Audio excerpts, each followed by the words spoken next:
일본 주요 언론이 매우 이례적으로 희한하게도 놀랍게도 아베 정부의 대한국 반도체 소재 수출 규제 움직임에 대해서 아주 비판적인 보도를 연일 내보내고 있는 그런 상황입니다.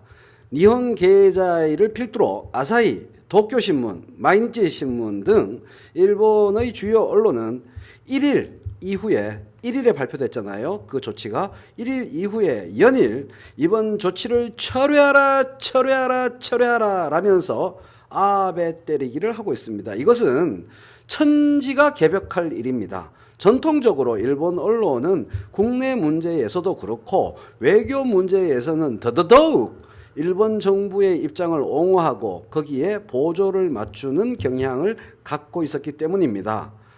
이러한 일본 언론의 반란 아닌 반란에 일본 정부는 당혹감을 감추지 못하고 있습니다. 세코 히로시게 경제산업상이 트위터에 이렇게 썼습니다.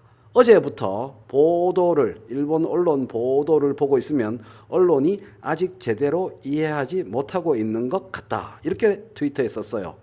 경제산업상, 세코 산업상 본인이 언론이 왜 그러는지 이해하지 못하고 있기 때문에 이런 트위팅을 하는 것 같습니다. 제가 설명해 드리겠습니다. 세코 산업상에게. 일본의 주요 언론은 일본 경제의 자유무역적 기초를 명확하게 이해하고 있기 때문입니다. 어마어마한 규모의 대한 무역 흑자, 그 속에 일본 경제의 답이 있음을 일본 언론이 잘 알고 있기 때문입니다. 한국의 번영과 일본의 번영이 함께하는 흐름, 그런 흐름으로 발전해온 한일 경제 협력 구조가 그 구조가 일본 경제에서 차지하는 어마어마한 중요성, 위상, 그거를 일본 언론이 분명히 인식하고 있는 겁니다. 너무나 세계화된, 점점점 세계화되고 있는 국제 분업 체제 속에서 자본주의 세계 각국의 번영은 철저하게 상호 신뢰, 믿는 돕기에 의존하면서 이루어지는 것입니다. WTO로 상징되는 국제무역체계에서 한번 발등을 찍는 믿지 못할 불신의 도끼로 한번 낙인 찍히면 일본 경제 발전의 토대가 근본적으로 흔들립니다.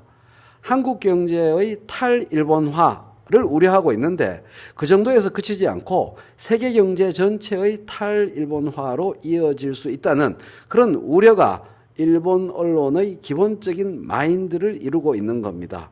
이러한 점들을 아예 망각한 아베 정부의 경고망동에 대해서 일본 언론이 대경 실색하고 크게 질책하는 겁니다. 당연한 흐름인 거라는 겁니다. 일본 주요 언론의 이러한 태도는 이 언론을 참조하는 미국 언론들에도 적지 않은 영향을 미칠 것으로 보입니다. 수출 절차 우대의 갑작스러운 철회, 이게 가장 정확한 용어인데요. 현재 상태에 대한. 이 철회라는 경제적 조치, 어디에 방점? 경제적 조치에 대해서 통상 문제와 관련된 경제적 이유, 경제적 문제에 대해서 경제적인 이유나 근거를 일본 정부는 마련할 수밖에 없습니다. 마련하지 않으면 안 됩니다.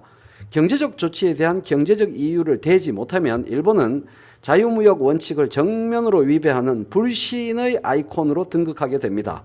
그렇게 되면 일본은 세계 자유주의 무역 역사에서 지금까지 자국이 차지한 비중과 위상을 스스로 걷어차는 꼴이 됩니다. 바로 이러한 곤란한 상황 때문에 아베 총리의 측근 하기우다 고이치 자민당 간사장 대행의 말도 안 되는 변명이 튀어나온 겁니다. 너무 옹색한 처지라서 당황한 나머지 이런 말이 튀어나온 거라는 거죠. 하기우다 간사장 대행은 BS 후지 방송에 출연해서 이렇게 말했습니다. 화학물질의 행선지를 알 수 없는 사안이 발견됐다. 안보상 위험한 소재를 수출하는 데 있어 점검을 하는 건 당연하다. 이런 식의 주장을 했습니다. 안보 문제로 돌려버리는 거죠. 경제적 이유를 댈 수 없으니까 말도 안 되는 안보 문제를 들먹이는 겁니다. 이러한 어처구니 없는 발언은 곧 다음 두 가지 상황을 보여주는 겁니다. 경제적 조치에 대한 경제적 이유를 댈 수가 없어서 일본 정부도 사실 지금 매우 답답하다. 경제적 조치의 사실적인, 실제적인, 진짜적인 이유가 정치 외교적인 이유, 한국의 강제노동 배상 판결, 한국 대법원의 강제노동 배상 판결에 대한 불만이라는 걸 밝히면 일본 스스로가 반자유무역적 범죄 행위를 저질렀음을 자백하는 꼴이 되기 때문에 상황이 매우 답답하다는 겁니다. 체이노TV는 이번 아베 내각의 반자유무역적 몽리부림은 남북미 외교 과정에서의 일본 패싱과 매우 밀접한 연관이 있다고 생각합니다. 이 모든 아베 내각의 행동들은 대북 외교에서 일본을 철저하게 소외시킨 트럼프 정부, 문재인 정부에 대한 항의의 일환일 가능성이 높다고 생각합니다. 이유는 다음과 같습니다. 품목 선정을 보면 매우 오래 준비한 티가 납니다. 참의원 선거 앞두고 급조한 거라기보다는 품목 선정을 보면 매우 오래 준비한 티가 납니다. 남북미 외교가 급속 순항하면 일본은 북한과의 대일 청구권 협상을 비롯한 북일 수교 문제에서 현저히 불리하고 곤란한 지경에 빠집니다.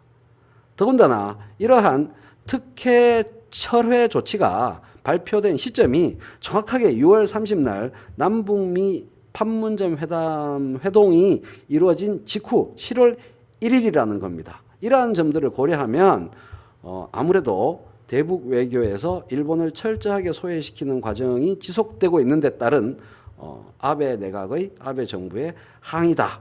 이렇게 보여진다는 거죠.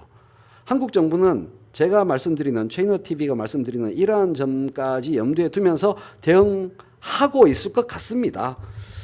건방지게 대응해야 할 것 같습니다. 대응하고 있을 것 같습니다. 첫 번째, 통상 문제는 통상부서에서 만나서 통상적인 이유를 분명히 대라라고 통상적인 압박을 계속해야 합니다. 지금 그렇게 하고 있죠. 만날까 말까 하고 있습니다. 지금 저쪽 일본 통상부서가.